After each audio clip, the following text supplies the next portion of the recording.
the most important thing I ever learned about self-esteem is a famous psychologist from the early 1900s named William James came up with this formula. He used different words instead of achievements over your goals.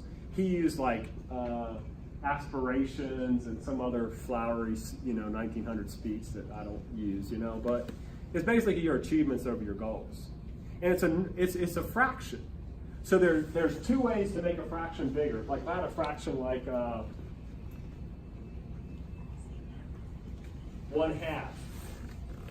There are two ways to make it bigger. I can either increase the numerator or decrease the denominator. Because like 2 over 2 is bigger than 1 over 2, or 2 over 1 is bigger than 1 over 2. So our self-esteem, what determines it, I've watched so many elite athletes, and this is really harsh to say, because I know there are young people here, but I've had elite athletes rank in the top 10 in this country. One of them ranked number 1, who attempted to take their lives. I'm not kidding. This is for real. Because, like the number 1 athlete would slip to number 3. You know what I'm saying?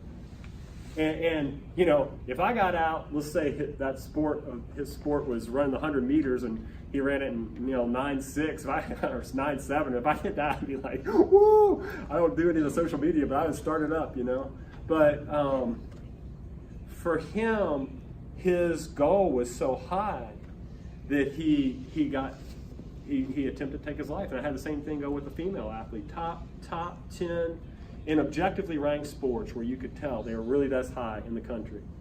And they were so driven and their goals were so lofty that they had no value outside of their sport, like those athletes who would take those,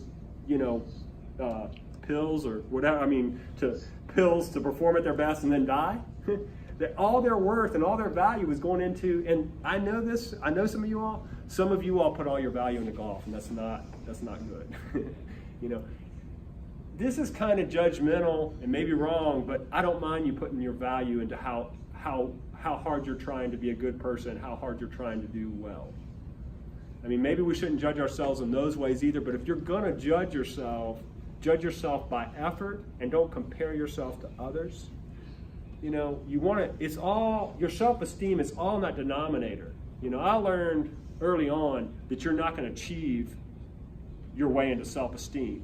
That whatever your goal is, a lot of y'all want to play college golf. Well, you'll get there and then you'll want to play professional golf, and then you get there and then you're not going to be happy unless you win a major. It never stops. And you've got to learn to control that denominator, and you got to learn to define success.